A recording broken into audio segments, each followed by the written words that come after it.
Okay, I know. Makeup? Sugar? Sugar? Madam Clerk? Excuse me. Afternoon. Mr. Missouri? Here. Mr. Runyon? Here. Mr. Newman? Ms. Cloud? Ms. Devine? Mr. Davis? Here. Mayor Benjamin? Here. Thank you. Sorry I'm late, folks. Welcome to the four of you. We'll get started with what we can, Mr. Mayor. One of the things that I think I'll come back to, I wanted to talk with you all about the October schedule, meeting schedule, but I'll wait until Ms. Devine and Mr. Newman get here in a little while. Okay. So with that, we'll start with the November 3rd, 2015 municipal election. Mr. Samuel Self, Director of Richland County Elections and Voter Registration. Testing. Good afternoon. Good afternoon. Mayor Benjamin, Sir. Ms. Wilson, Yes, sir. Ms. Moore, members of the audience, other members of Columbia City Council. My name is Samuel Self. I work with the Richland County Election and Voter Registration Office. I'm here today accompanied by two staff members, Ms. McBride, Ms. Simmons, and they're here to answer any questions that you may have after my presentation.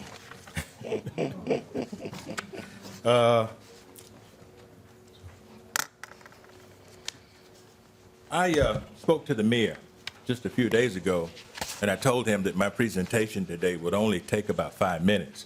And You said 3, in the Mr. way South. he said, very good, very good. So with that in mind, I just want to give you a few of the election highlights that we have prepared for you in anticipation of the November 3rd City of Columbia election. As of August the 26th, 2015, we counted 69,939 registered voters within the city of Columbia. On November the 3rd, we will deploy, if we use all of the precincts in the city of Columbia, we will deploy 358 machines. If we combine the precincts, which we are hoping that you all will agree to, we will utilize about 312 machines. Our deployment dates would be October the 19th and October the 26th. And some of you may be asking why the 2 dates and why 2 weeks. Well, we have to also run training sessions in between those times, and those staff members will be conducting a training session for poll clerks and poll workers and polling location technicians during that time. We will commence absentee voting here in the city of Columbia election 30 days prior to the election. It won't be exactly 30 days because we're going to start on October the 5th, 2015. All of the absentee voting will take place in the lobby of the Richland County Election Voter Registration Office. And as you well know, we're located at 2020 Hampton Street here in Columbia. The office hours will be from 8:30 a.m. to 5 o'clock p.m. These are some proposals that we want to put forward to you. Proposal 1, this is with 82 precincts open. 82 precincts open. We're looking at about $140,000. If we have a runoff, we're looking at another $102,000. We also have 2 precincts that will be open in Lexington County. That's Chaladon and Quail Valley. We don't have a whole lot of voters in those precincts, but they will be open and they will be voting at the St. Andrew's Presbyterian Church on St. Andrews Road. And so we will have absentee voting, as I said, in the lobby. We will utilize about 5 machines. And so we will have a total of 85 precincts that will be available during this election. All precincts and all polling locations will be open. The election day totals in terms of workers will be about 463. We will utilize 5 absentee machines, and we will have 363 voting machines operable. Proposal 2, this is with the precincts combined. It's going to run you about $120,000, let's say $121,000 for the election. If no runoff, if there is a runoff, it'll be another $84,000. The precincts will be combined. State law dictates that we can combine a precinct if it's less than 500 voters and they have to be within 3 miles of each other. Again, we will have the 2 polling locations located in Lexington County, and we will have the 1 absentee precinct that will be ongoing at the Richland County Election and Voter Registration Office. Election day total workers will be about 351, absentee machines 5, total machines that we'll have operable on that during this election is about 317. Let me caution you that none of this was passed by the county attorney, and if it had, Mr. Mayor, it would be another $20,000. Because you know when you get attorneys involved, it just elevates the price. Okay, thank you again. Election day, I don't know how that is. November the You know he's 3rd. an attorney, right? Okay, I knew that. November the 3rd, 2015, that's Election Day. This is our Election Day schedule. As we all know, polls open at 11 o'clock. I will always do a media update at about 7:30, 7:15 to let the people of the city know that all of the precincts are open and they're voting well. If we encounter some problems at a few precincts, I will bring that to the attention of the media. I will let you know what problems that we encounter, how we have rectified those problems, and let you know that at this time, all of the precincts are opening and they're voting. We will have some media updates throughout the day. One is scheduled now for about 12 o'clock that day. At 7 o'clock p.m. that evening, or a little thereafter, we will have an official poll closure announcement. And that will just let the folk know that all of the polls are closed, no more voting are taking place. We expect all of the returns to be into the Richland County office at least by 8:30. We will be assembling for those who want to watch the returns on the screen. We will be up on the 4th floor in the side conference room, and that's right off from the county council large conference room where they normally meet. Election certification. After the voting, we will have the election certification as per your directives on November the 5th, 2015. All of this is tentative. This is information that has been passed on to us. And so anything that you want to change, certainly you will get in touch with us and we will make the changes at that time. But the times that we will have the certification is 9:00 a.m. on November the 5th. At that time, what we will do is present any challenge ballot, any fail-safe ballots, any photo ID questions to your 3-member commission. And they will make the decision as to whether those ballots will be accepted. And we don't expect a whole lot of that, but, you know, we always have that avenue open. Sometimes people show up at the polling site, they don't have a photo ID, and so they said they forgot it. And so we will give them that opportunity to come down to our office between Election Day and certification to present that information to us. And if they do that, then their vote will be counted. Any fail-safe ballot, that means that you have moved within your precinct and you did not notify us that you moved. And so we will probably let you vote, but you will have to come down and show us how you moved, whether it was from precinct to precinct within the city, whether it was outside of the city into the city. And when we get into those kind of scenarios, then we have to go just a bit deeper as to whether we will certify that as a valid vote.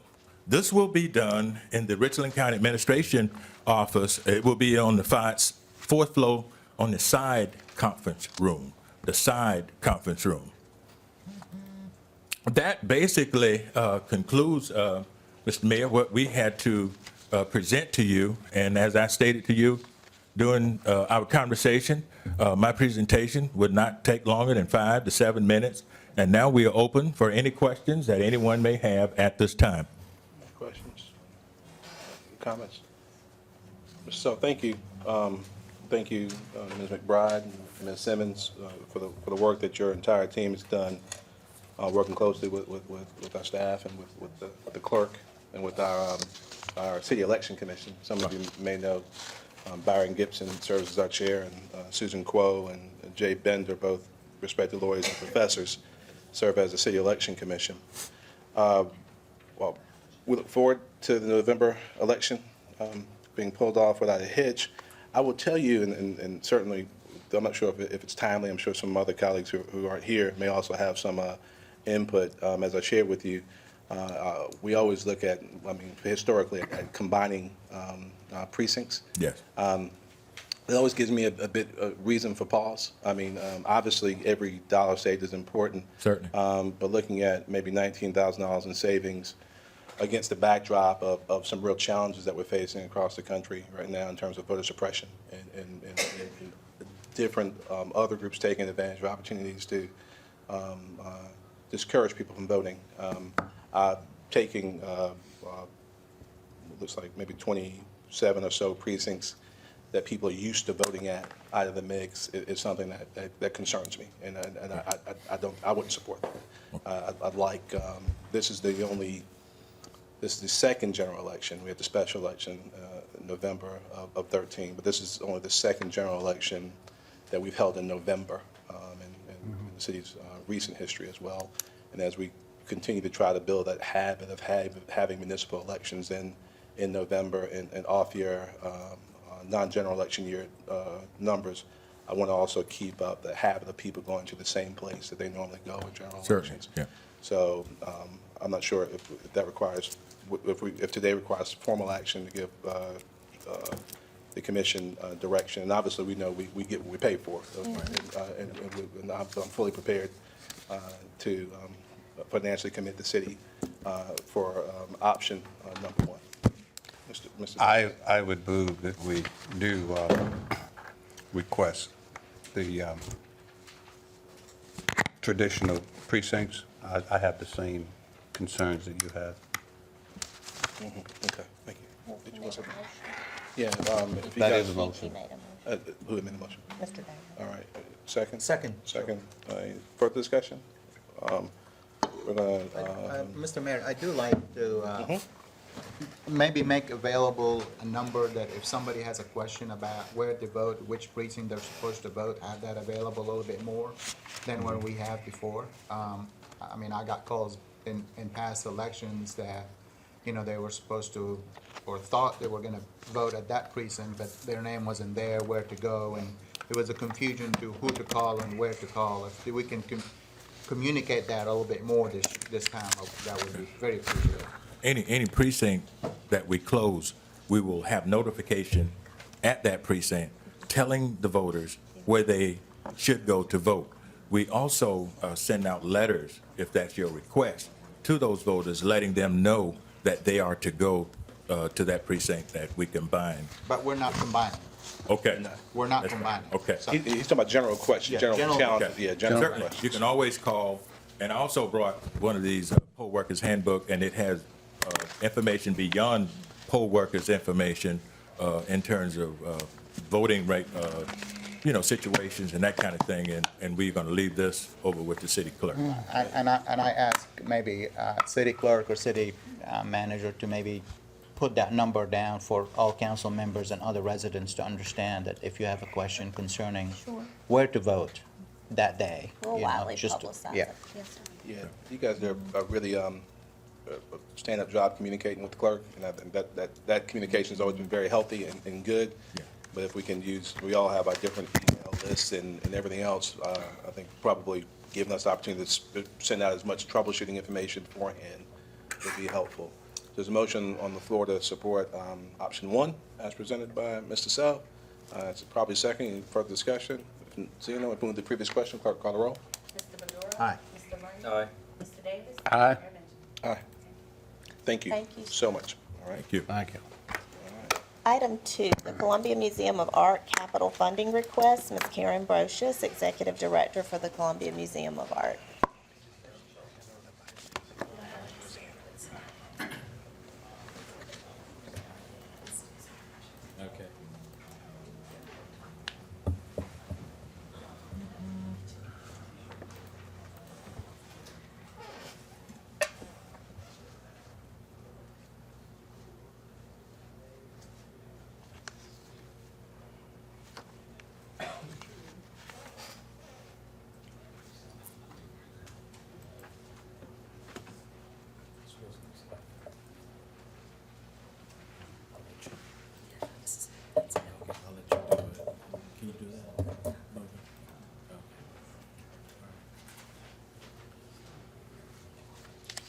Let me know when you're ready. I'm ready, I'm ready. Okay.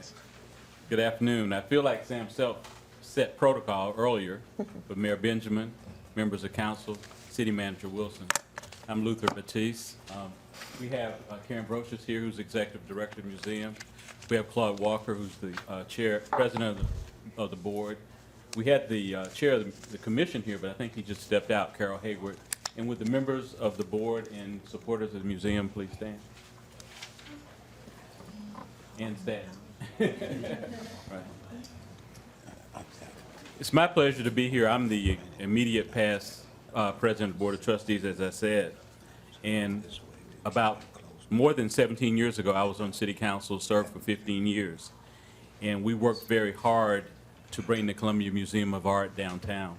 If you remember, if you're a longtime Columbia resident, there was a Belts downtown. And we took off the first half of the building, and that became the plaza, and the part in the back became the beautiful office structure was there. And then the Macy's became a world-class museum. And it's made a big difference in downtown. Over the past 17 years, the Columbia Museum of Art has attracted more than 1.6 million in people and has had a major impact downtown. I presently live in the 1800 block of Senate Street. And every morning at 5:15 in the morning, I leave Senate Street, I walk to the State House, I walk down Main Street, and I walk all the way to Elmwood Avenue. Then I turn around and come back. And during the week, I can see the changes on Main Street, the businesses, people living downtown. I see the new businesses that have developed. On Saturday, when I get up, I go and I'm there about 6. I get up a little later on Saturday, and I go about 7. And I see people setting up for Soda City Market. And I stop by Livingston Farms and buy my vegetables ahead of the crowd. And I watch all the vendors that are there and the energy that's there. When the weather is cool, there's a wonderful skating rink there. The city has there that people come down from within the city and all around town. So having the Columbia Museum of Art downtown has been a catalyst for development. It's been a catalyst for improving the cultural life of Columbia, and it's been a catalyst to bring people together. And we make a big difference. We feel like the museum has made a big difference. And when I was on city council, we worked real hard to have the energy that you have downtown now. And I have to say that when I was on city council, we didn't achieve what you've achieved now in making downtown such a vibrant place with the students added and all the businesses, and even with the nightlife, which is on the Nickelodeon side of downtown, is on the Bourbon Street Capital City Club of downtown. So you've done a great job.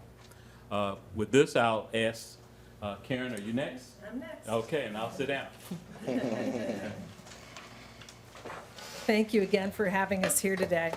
When the museum moved to Main Street and we redesigned the Macy's store, we renovated a large part of the building, but we kept other spaces vacant for the purposes of growing in the future. We're now ready to expand because we've done our community listening, and we know the community wants us to grow and expand the programs that we're offering. So the renovation project includes a new Main Street entrance, and the new Main Street entrance is going to help us be more welcoming to all the new activity that Luther described on Main Street, and more accessible for schools and tours. And will also allow us to double our educational space on the main floor of the CMA to meet the growing demand that we have by schools and by the public. We're going to be expanding our education space, and I love using that word education in a broad sense, because everything we do at the museum is about education. We're going to be opening 4 additional galleries to display more contemporary and American art. We're going to have an emphasis on showing more work from the collection and other museums. And then we're going to be showing more of our Asian art and African American art collection. We're going to be renovating our 2nd floor flex space that's going to allow us to have more community programs and events. And we're also increasing our storage vault for the art because we have a wonderful collection we want to show more on view, but we have a number of important gifts of art that have been promised to the museum. So by increasing that is also making more of our art donors possible. And in fact, I just want to mention, I told Mayor Benjamin, today we welcomed the art donor of 10 Andy Warhols that he gave to the museum. He had never really been to our museum before, but had heard about our reputation. He gave us these Warhols, and he just was blown away about the art museum and how much we've really added to the vibrancy of downtown. So I think it just bodes well for the future.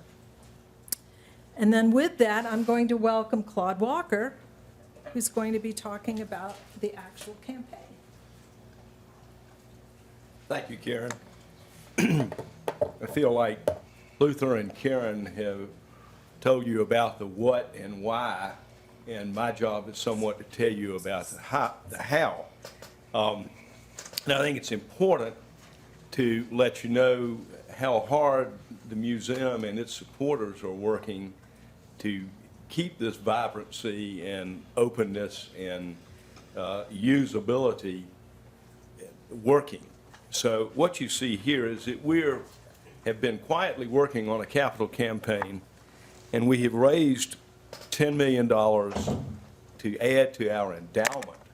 And obviously what that does is, along with your foundational help every year, which keeps the doors open and the lights on, when we can build our endowment, we can do more programmatic things, more exciting programmatic things.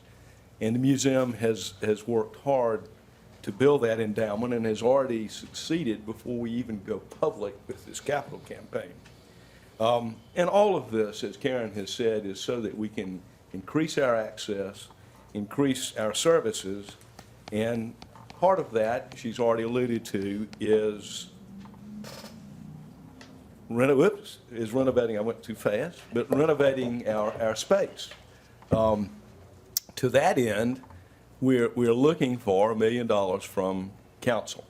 But again, that is to go with money that we've already raised. We're 67% toward our goal for the actual construction projects, and it includes which we were granted by the state of South Carolina this year. This is the first time we've ever gone to the state for funds, but we feel like we got these funds in recognition of the contribution that Columbia Museum of Art makes to the entire state. This is showcasing the city of Columbia. The benefit to the city of Columbia is even greater.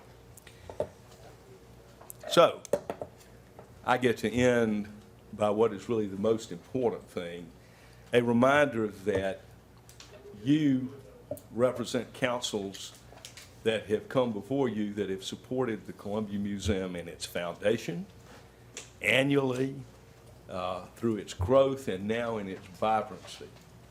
We truly appreciate what the city of Columbia does for the Museum of Art, and we want to thank you.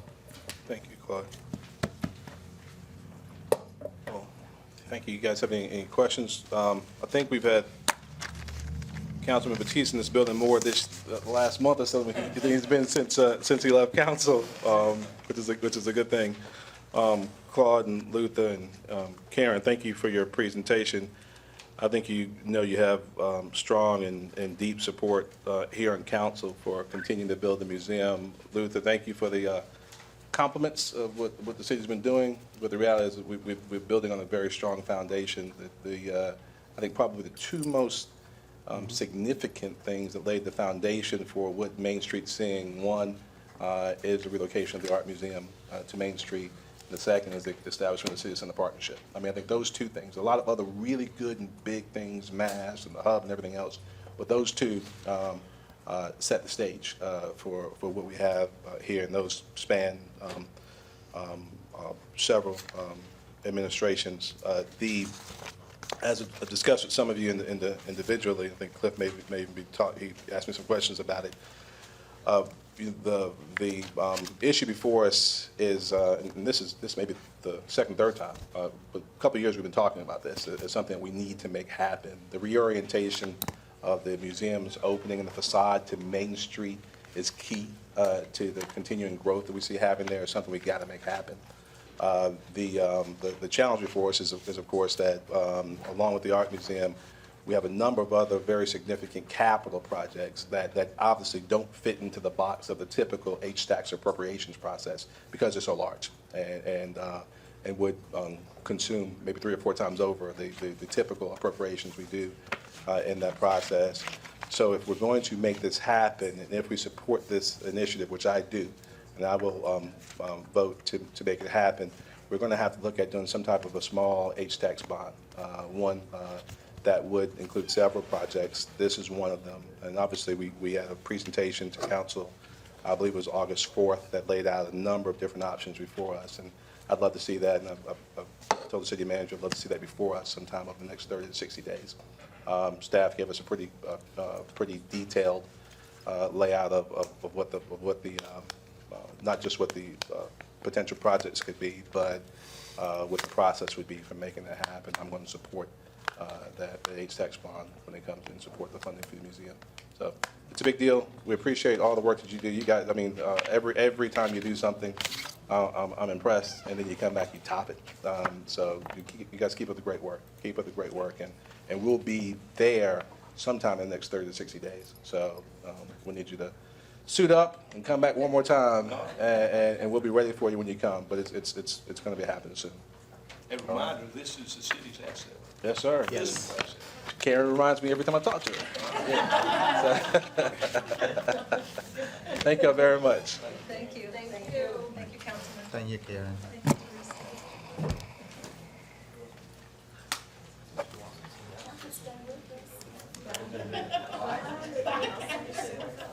John Spade.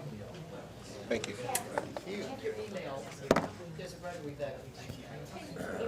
Introduce me. I'm gonna leave it right here. Or does she have them? Oh, okay. I'll pass it down there. I have one. I do, yeah. And he had already given Tracy one. Is it warm in here? Is it me? I think it's warm in here, David. It is. The chili? Are you chill? You was cool like that. You was cool like that. Say what? What'd you say, man? Okay. I'm drinking coffee, but still.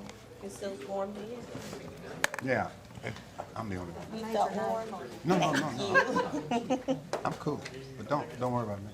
I thought it felt a little warm, but I didn't know what the majority thought. I'm good. You can pull it off. I'm Did good. you talk I'm to good. them?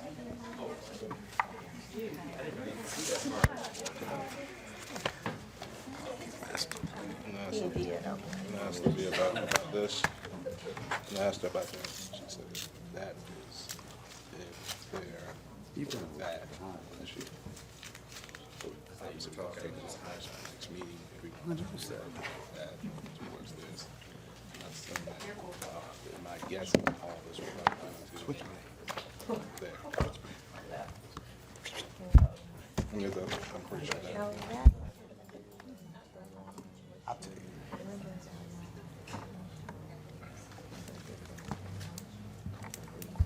I remember there's a whole to-do about that. I don't know what it was. She says it's still there. Yeah, I think You don't know what you're saying? Good. We're talking, we're not gonna do it anything right now. Okay. So, but, I need to look at that, 'cause I yeah, think yeah. that's what that is. That's the first I'd heard about it. I forgotten about it until she brought it up today. Hey, John. Hey, Peter. Yes, How are you? I'm good. How are you? All right. My role today is to introduce Peter Floats, who was a internationally respected parking consultant. who Last has time he done- was here, he was nationally. So Internationally. He has now? done work in like Kuala Lumpur. Interplanetary. We're not and there. things of that nature. Intergalactic. And, Next. and I will shut up now and make everyone in the room happy and turn it over to Peter Floats. Thank you. Hey, Peter. Afternoon, ladies and gentlemen. We're here today to update you on the progress of the parking master plan. We've been at it now for about a year and a half. It is great to be in a place where so many things are happening. It's actually quite a bit different than a lot of the other cities that we work in right now. The number of cranes in Columbia is staggering every time I get here. It really is. And I live in Fort Lauderdale in the middle of what should be this, and it's not. Did you say staggering? Staggering. Staggering. It's the Abu Dhabi of the South right now. Man, From the intergalactic Peter Floats. Yes, that's a good thing, by the way. So today, what we're going to talk about is just sort of some of the chapters in our draft report that we've put out. We invite you to provide comments over the next few weeks. We'd like to issue this final by somewhere around October. So if you've got any issues with anything that's in there or any questions, to keep it small and get it moved around in email. It doesn't have any photographs in it right now. We keep the artwork out of it till the end, but I think you all know what your garages look like and what the city looks like, so we didn't think we needed to do that. We're going to talk a little bit today about management, the rate survey that we did, which everybody's always sensitive to, some of the capital improvements and the needs for funding there, the finances, and then some opportunities we've got to make things better than we are. Some of you may know, or all of you may know, we did a major master plan for the parking system in 2001 and 2002. That study was adopted in May of 2002, I believe. Had an awful lot of recommendations in it, had a financial plan that you followed pretty closely. Had a system in it for organizing parking that at that time was in many different departments. There really was no head. John took over the system at that point and brought you to where you are today. So there wasn't a lot to talk about in terms of is the operation different than it was back then. It's operating pretty much the same way in terms of departments. The biggest things that are happening right now is event parking is really, really growing.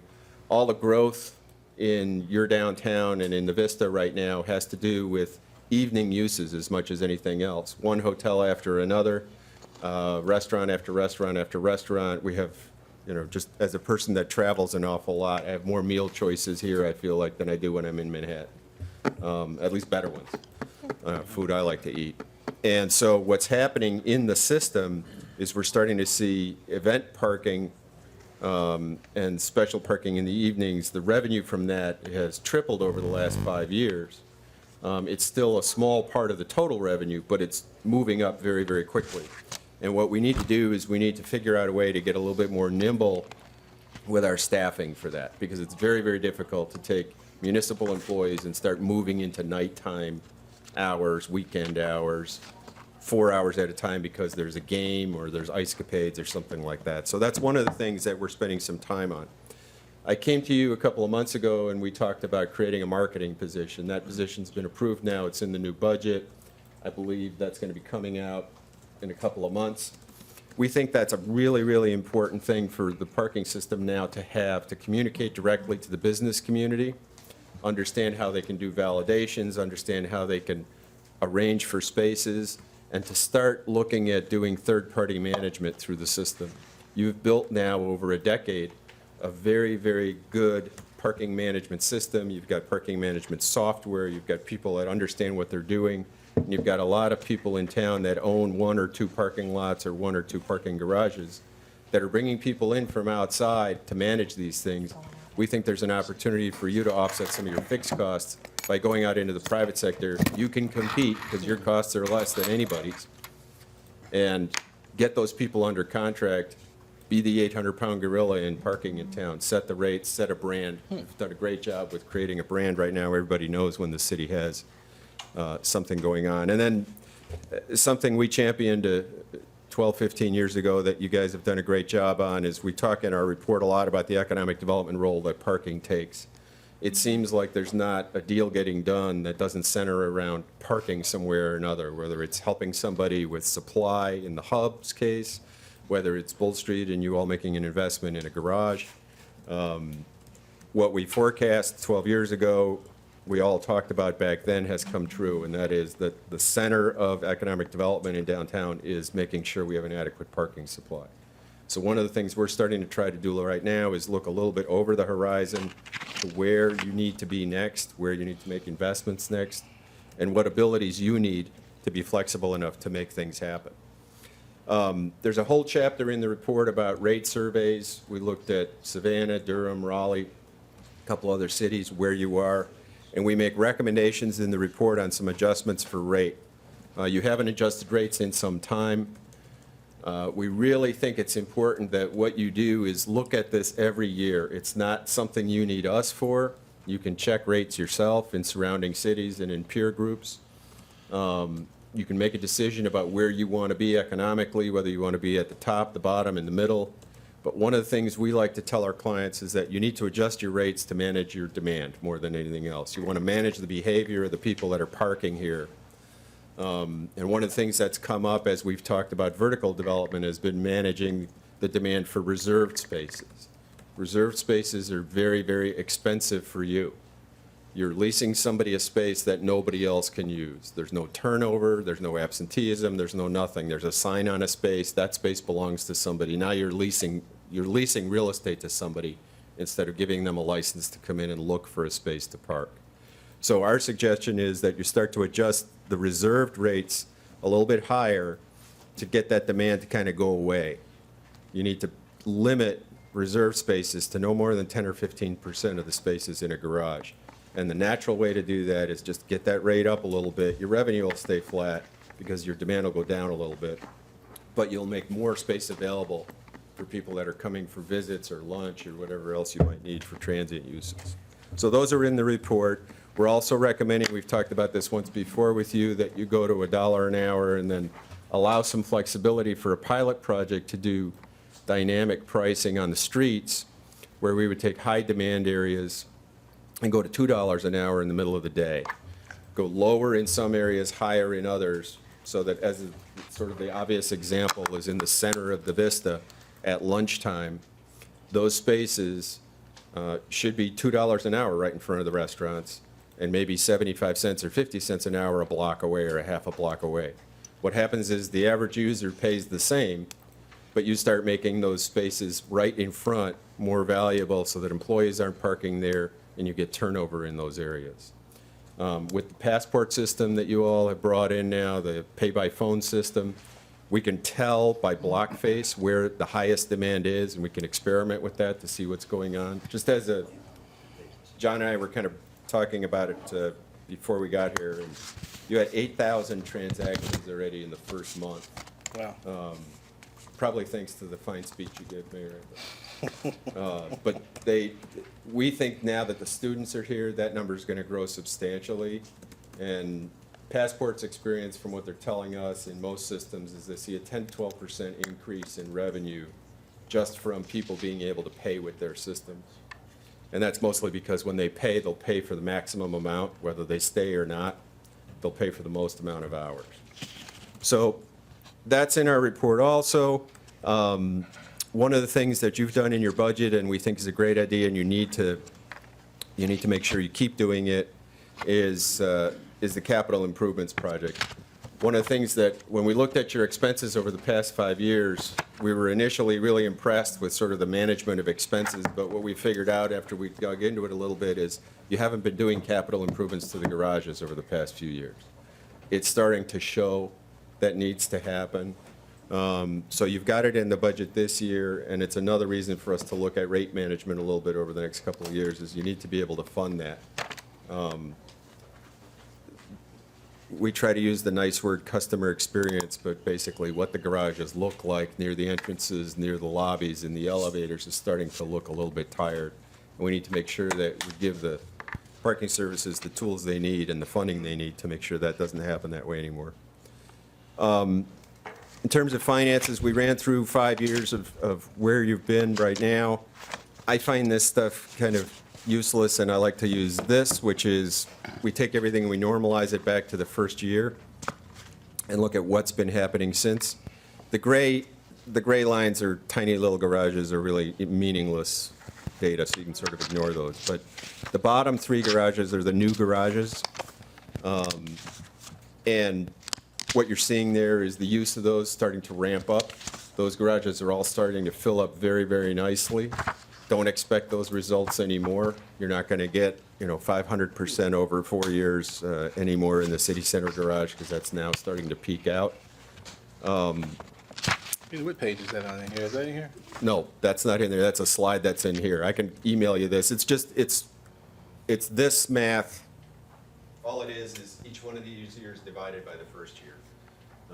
And I can add that to the report. Both of those. I think it's pretty useful, and it gives you a better idea about what's going on. Thank you. In the existing garages, we're seeing, an average of 15 to 19% growth in revenue over 5 years, which is mostly through efficiencies more than anything else. Bringing the hub into Sumter doubled the revenue over the last couple of years, which is as much because we're measuring from a base in 2011 when SCANA was gone, and we didn't have a whole lot of revenue in there. So we believe that's going to pretty much stabilize from this point forward. So all in all, right now, I think you've wrung out what you can wring out of this in terms of operational efficiencies, and anything that you grow from here on is going to be through rate increases more than anything else. Some of the highlights of where we are at and what we found as we went through this. When we did this study 12 years ago, we harped a lot about a need for more parking in the Main Street corridor. You've made a very large investment in parking bonds over the last 10 years. We got one garage in the Main Street corridor, but you still need more. You're short of parking in the Main Street corridor, and we believe that there's office space that isn't renting because there isn't enough parking. We think that there's assets that you have that you probably don't need anymore. Things like Arsenal Hill come to mind. There's probably not a lot of reason for that to be out there. It's difficult at best to see a need for that, and it's only costing money at this point. It's not costing a lot, but it's costing money. We believe that tax-exempt financing that you've got on your bonds right now is tying your hands a little bit on economic development opportunities that you have.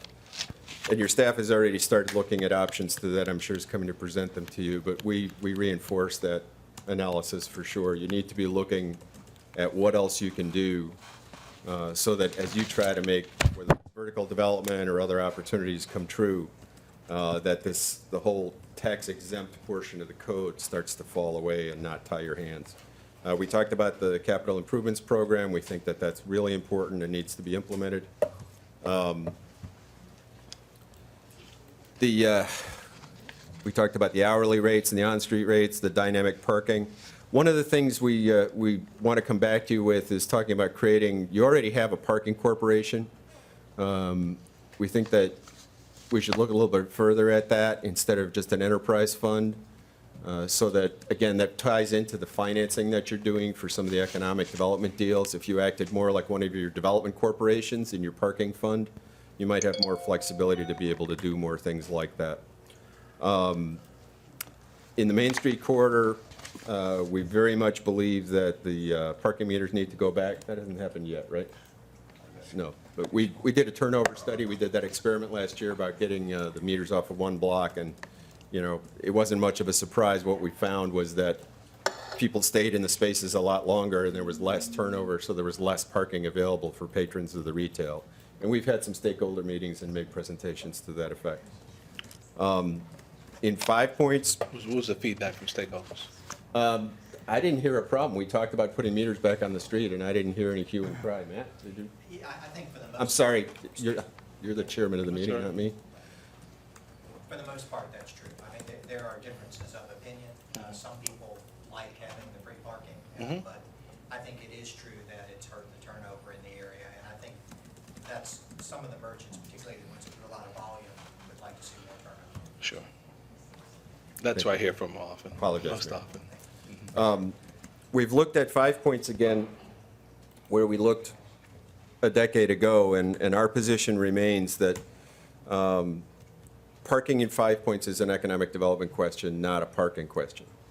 We don't believe that there's sufficient demand to justify a large investment in new facilities, but we do think there may be economic development reasons to add some surface parking and maybe a joint venture of some sort in 5 Points. We've been looking at opportunities to provide more parking in the South Vista. There's been so much development down there with student housing and the like, and the university is very, very active in mowing down surface parking lots and creating new buildings there, that we believe that that area is becoming stressed very, very quickly. So we're going to be coming back to you with some ideas on that. We talked about the nimble mechanism for financing, and the technology review is sort of one of our standard recommendations that you're already doing with pay by phone and the T2 systems that you brought in.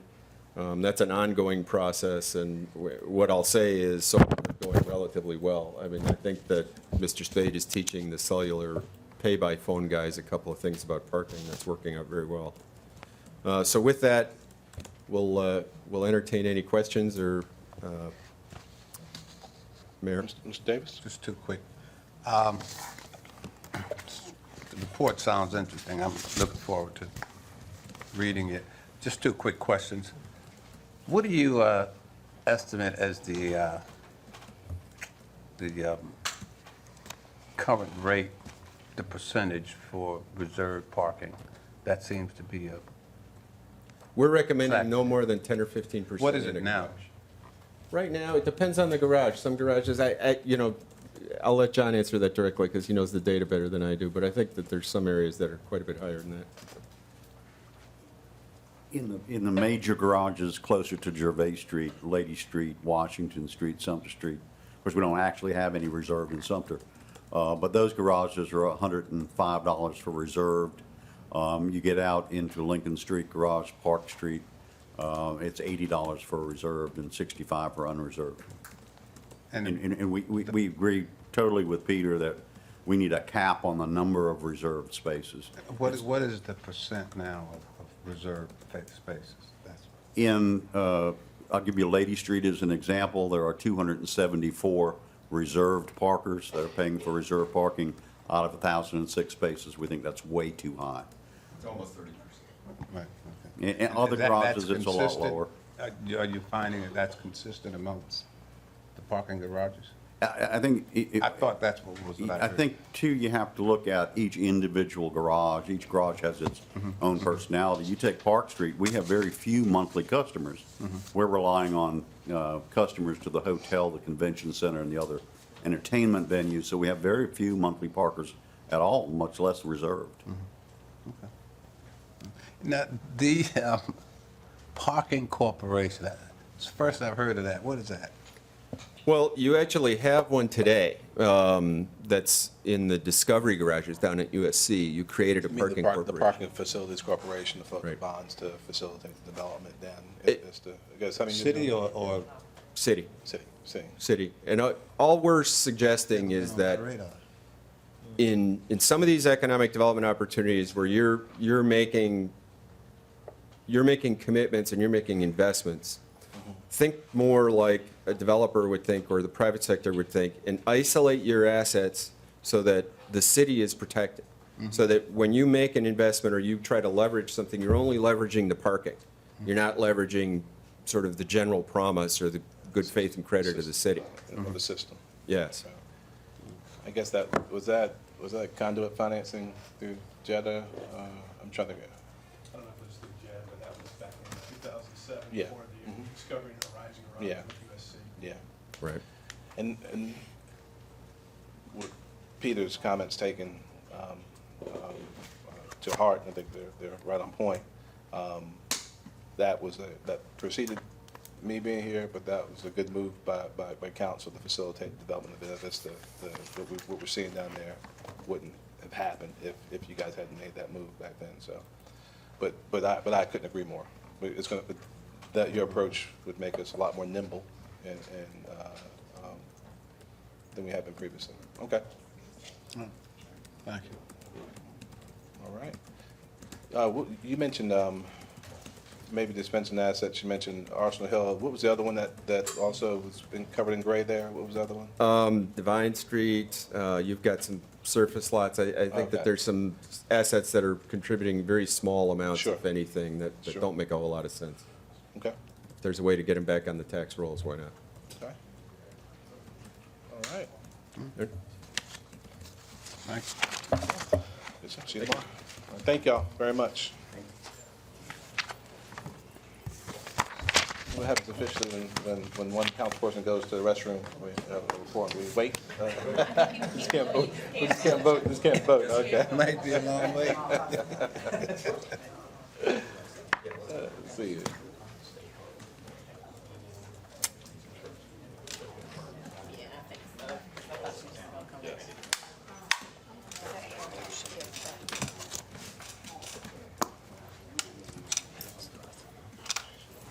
All right, let's take care of it.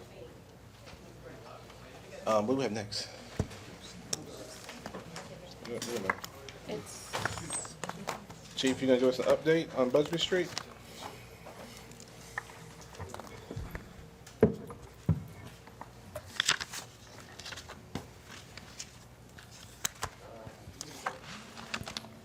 Go ahead. Good afternoon. Skip Holbrook, Police Department. Good to go. As many of you all know, the city began a initiative some years ago to develop a plan to develop the Busby Street property. And when I arrived some 16 months ago, I began working with Ms. Maloney on furthering this project along, and just wanted to update you on where we're at. Over the course of the last year, we've been working closely with Architect Design Group to, I guess, kind of bring more of a design to this project, and we wanted to share the results of that and explain a little bit how we got to where we are, and actually provide some numbers moving forward. But the Busby Street Community Center and Police Facility is a means for us to provide the public and neighborhoods with both training and educational classrooms and a community-oriented policing facility, creating a very tangible way to mesh police with the community. This is very similar to the philosophy and ultimately what we have over in Earlwood with the Parks and Rec Center, which I think is a fantastic facility. It'll offer meeting, classroom, activity space for the neighborhood, as well as job training space for residents and the police department, community-focused classes and community-oriented policing programs. This is where we envision our Citizens Police Academy, our Explorers program, and our newly formed Citizen Advisory Council meeting along with our community members. I'll quickly just touch on just part of the assessment. And the Architect Design Group has made numerous trips to town, and part of that, they've conducted a number of tours of our facilities. That included headquarters, our 5 region facilities, our 2 substations, Metro and 5 Points, which one's on 2 Notch, one's the Food Line property in 5 Points, our 6 specialized units. Beltline is our community response team in the North Region. Adeline is our K-9 facility. Lady is our narcotics. Washington Square houses SROs and special projects. And Calhoun has been some storage. And then also our 2 training facilities, at Bull and Taylor, and our newly acquired River Hill Circle, which is where we have all our cadets now.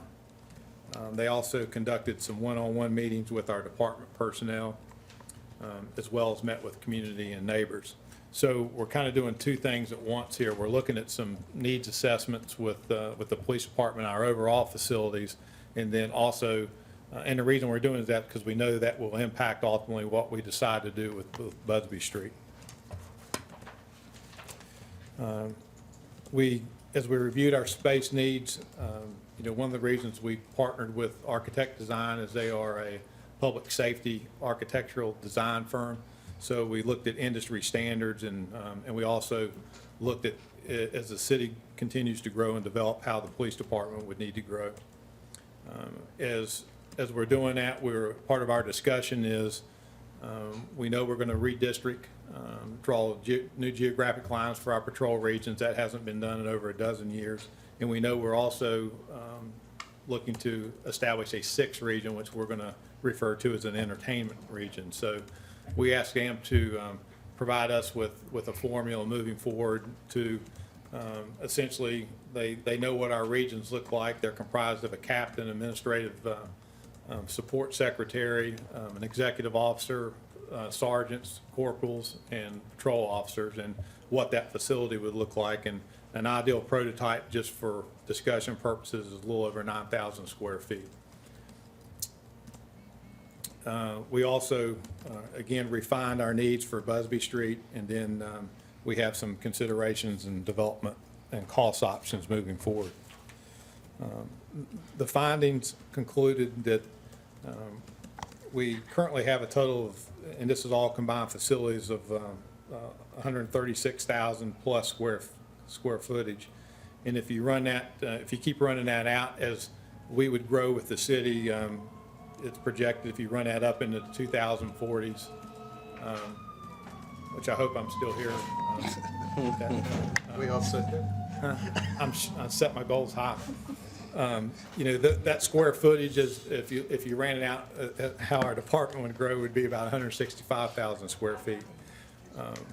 But one of the things to keep in mind that, you know, we currently have about 16 facilities, and we want to better manage that and kind of bring that under control. That's something that I think we're starting to do with the Bluff Road project.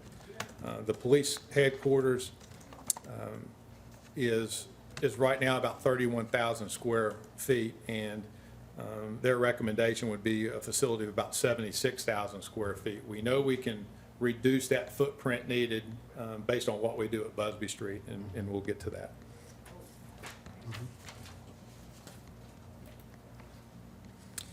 Again, I think I already touched on this, but a prototype of the region is, as I stated, with the captain's office, and it runs down what you need to support that, and that is at a little over 9,000 square feet. You know, one of the things that has occurred over time with when the police department started decentralizing is typically we were just occupying space that was made available to us, or current space that the city may have owned, or space that would have been donated to us. So oftentimes it was kind of putting a square peg in a square hole, as opposed to a facility that was designed for law enforcement or public safety purposes. Probably our best facility to date that is that's designed for that purpose would be the East Region, which is a facility that's occupied by both the police department and the fire department.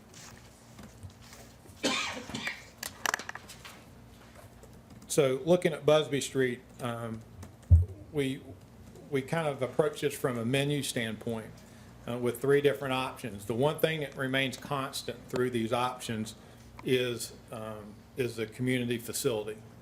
That facility, again, back as I described it, would be meeting rooms, activity rooms, community policing training facility, and that square footage stays static at 12,883 square feet in all these options.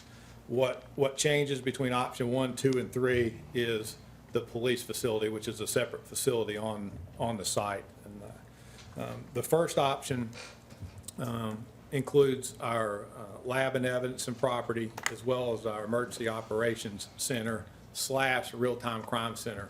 One of the things that we're in the process of standing up as we continue to develop Bluff Road is we want to bring more real crime monitoring capabilities to what we do, to where we're able to monitor things when they're occurring.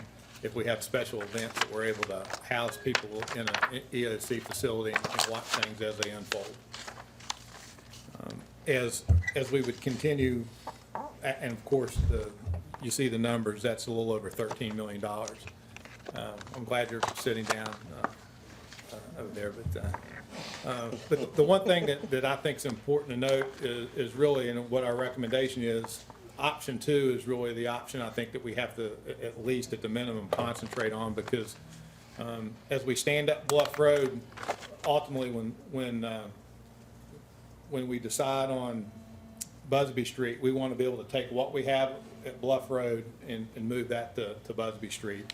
And that would essentially include property and evidence, special victims unit, and our property crimes unit, which is what we have over at Bluff Road with all of our storage.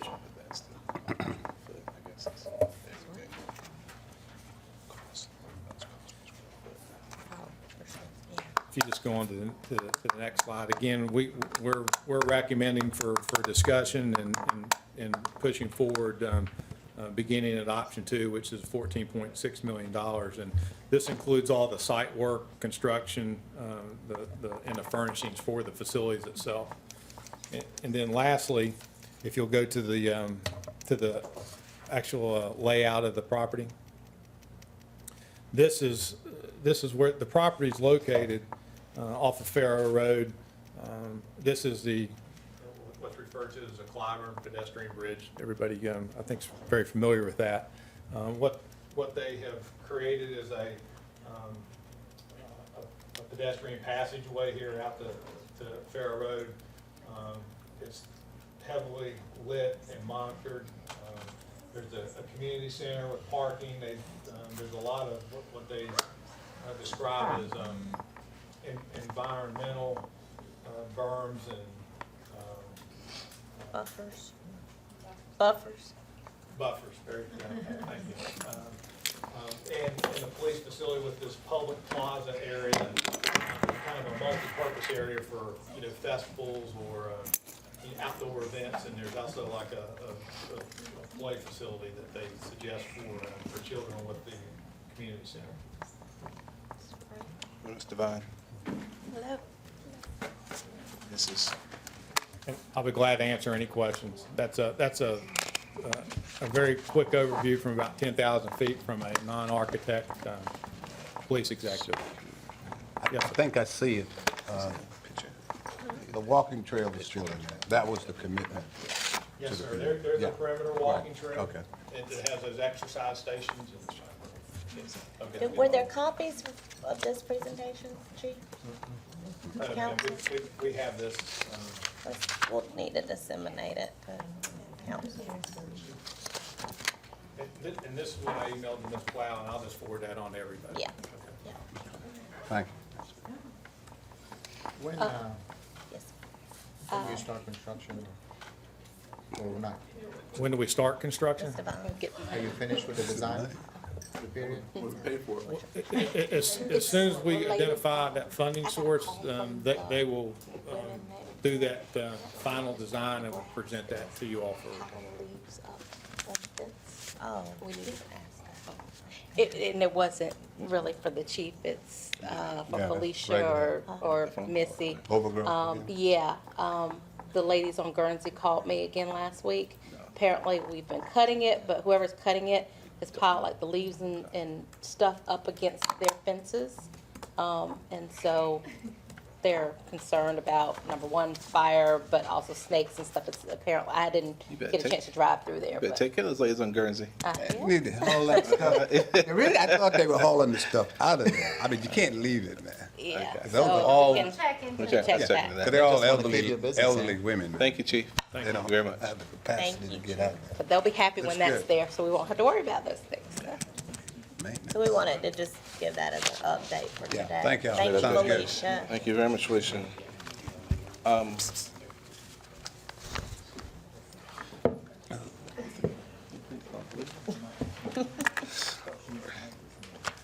All right. Is that? I lost my agenda. Oh, here it is. All right. Is there a motion to go into executive session to discuss employment of employee, issues regarding the legal department and municipal court judges, receipt of legal advice on matters covered by attorney-client privilege, including underground and utilities, in the Lady Street Garage, discussion of negotiations incident, proposed purchase of property, Drayton Street, discussion of matters related to proposed location or expansion of services to encourage location or expansion of industries or other businesses, potential downtown business expansion, and discussion of negotiations incident to propose contractual arrangements, professional services contract. Is there a motion? So move. Moving second, discussion, seeing none? We'll move the previous question. Clerk, call the roll. Mr. Monroe? Aye. Mr. Runyon? Aye. Mr. Davis? Aye. Mr. Vine? Here, aye. Aye. Let's make it catch up.